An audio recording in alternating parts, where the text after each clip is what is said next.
been watching Mystery Unraveled. I'm Chrissy, your voice in the static. When last we left Avery Knox, she stood before a mirror that didn't reflect her choices, but her consequences.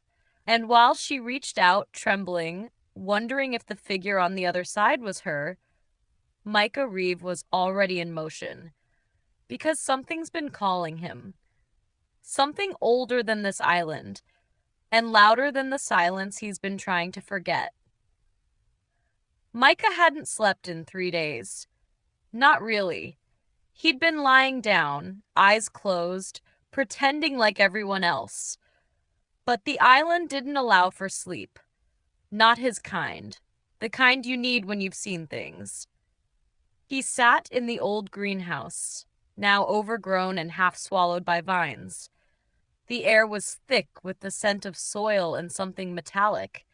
It reminded him of a basement he once got locked in, back home in Detroit. Except that basement didn't hum. This one did. His fingers twitched. There it was again, that low, teeth-rattling thrum beneath his feet. He stood, 3 steps forward, one rusted door. Behind it, a staircase that wasn't there yesterday. Micah didn't question it, because deep down, he already knew. The island was done waiting. Now it was speaking, and it wanted him to listen. The steps spiraled downward, slick with condensation. The deeper he went, the colder it got, but not the kind of cold that chilled skin, the kind that scraped across memory. By the 10th step, he heard a woman whisper his name. By the 15th, it was his mother's voice. And by the 20th, he wasn't sure if he was walking anymore or falling. Then, clang. Micah landed hard on a concrete floor. He blinked. This wasn't a basement, this was a chamber, circular, dim, lined with monitors flickering between static and Avery. Avery in the mirror room, Avery with Agent Caro, Avery in a hospital bed?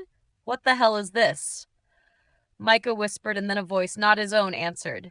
It's a record of deviations. Micah turned. A man stepped from the shadows. Older. Balding. But his eyes. Micah took a step back. Dad? The man in front of him hadn't aged like he should have.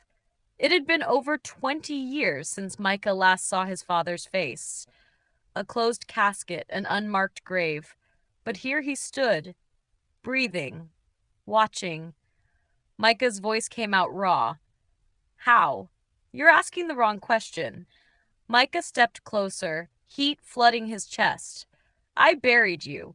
You buried an idea of me. What's standing here? That's something else. The hum in the chamber deepened. The monitors shifted, no longer showing Avery, but Micah himself. Different versions. Micah running through the forest. Micah drowning in the ocean. Micah, face pale, on a cold slab of metal. Every path, every choice you didn't make, it's here. The island keeps the record, but you've been avoiding yours for far too long. Why? Because the thing you've been running from isn't the island. His father's eyes glimmered with something Micah couldn't place. Pity, pride, before he stepped aside. Behind him, a doorway. Black, but alive, like liquid shadow, and from it came the sound of her, Micah's mother, crying. Micah's legs wanted to move, but the air around the doorway was thick, like it was waiting to decide if he was worthy to pass. You can step through, but when you do, something will stay here in your place. What? Your fear, or your humanity. You don't get to keep both. The doorway pulsed, and in the static, Micah heard his mother's voice again, this time calling for help. Choose, Micah. The hum became a roar. The monitors blinked to black, and as Micah stepped forward, his fingers brushed the edge of the doorway, and the liquid shadow reached back. The shadow closed over his hand like ice water. It didn't pull him in. It invited him. He could feel his pulse slowing, his breath deepening, as if the air beyond the threshold wasn't air at all, but memory. One step, and his boots sank into something soft. Not sand, not soil, ash. The sky was the color of bruised steel. The trees were blackened silhouettes, their branches curling inward like they feared the wind. And ahead, a single street lamp, flickering weakly in the dark. Beneath it stood his mother. She was exactly as he remembered from when he was 10. Warm coat, hair pulled back, that same tired smile. But when she looked up at him, one of her eyes swirled with static. "You're not supposed to be here yet. I had to come. Do you understand what it will take? Take what? Your fear or your humanity?" The shadow around them pulsed. The choice was now. Micah closed his eyes, and when he opened them, he let go. The island roared. The street lamp shattered into sparks, and the shadows swallowed everything. When Micah opened his eyes again, he was back in the chamber. The monitors were gone. The doorway was sealed, and he couldn't remember the sound of his mother's voice. The chamber was silent. His breath came slow and even, too even. The hum he'd always heard was gone, replaced by a low vibration deep in his bones. He turned toward the stairwell and froze. Avery was there, her eyes glassy, skin pale, like she'd been standing there for hours. "Avery, what did you do?" I don't know."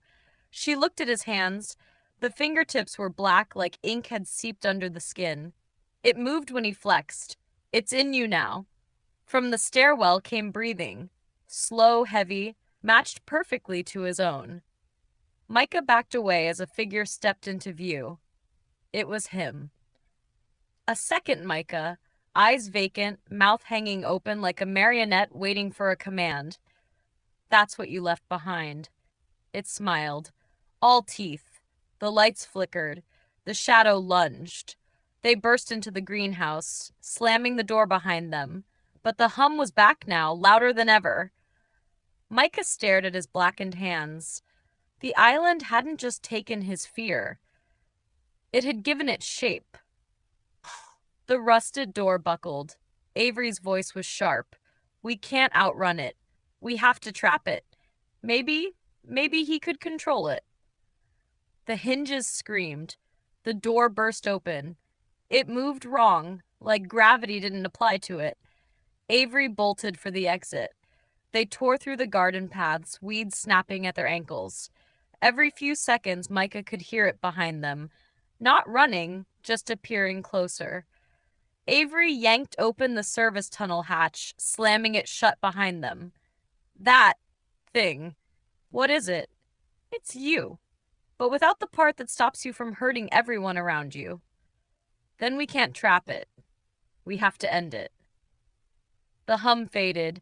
Silence. "It's not following us anymore." From the shadows ahead, "Yes, I am." The lights died. Micah's hands flared black, the ink crawling up his arms like wildfire. "It's not afraid of you. Then it should be." They collided in the dark, Micah forcing the black fire outward, wrapping the shadow in writhing smoke until it unraveled, shattering into static that dissolved into the tunnel walls. The lights snapped back on. Avery's relief was tempered by fear. In the cracked tunnel mirror, Micah's reflection stared back. One of his eyes swirled with static. The static in that eye pulsed. He could see Avery differently now, threads of light trailing from her into the island itself. "You're not hurt? Are you?" "No, but I'm not the same." In the darkness beyond, faint glowing silhouettes stood still, watching, then gone. They stepped into the night air. The island was quiet, too quiet. The eye pulled his gaze toward the eastern cliffs. Something was waiting there. Not tonight. At the lodge, Avery slipped inside. Micah lingered, catching his reflection in the glass. The static eye flickered, and the glass answered back, not with his reflection, but with the island's. It stared at him, vast, faceless, endless, and he understood. He wasn't just living on the island. He was part of it now. Lit somewhere in the distance, a horn blew once, long and low. The story of Micah Reeve had reached its turn, but the island's other stories were just beginning. You've been watching Mystery Unraveled.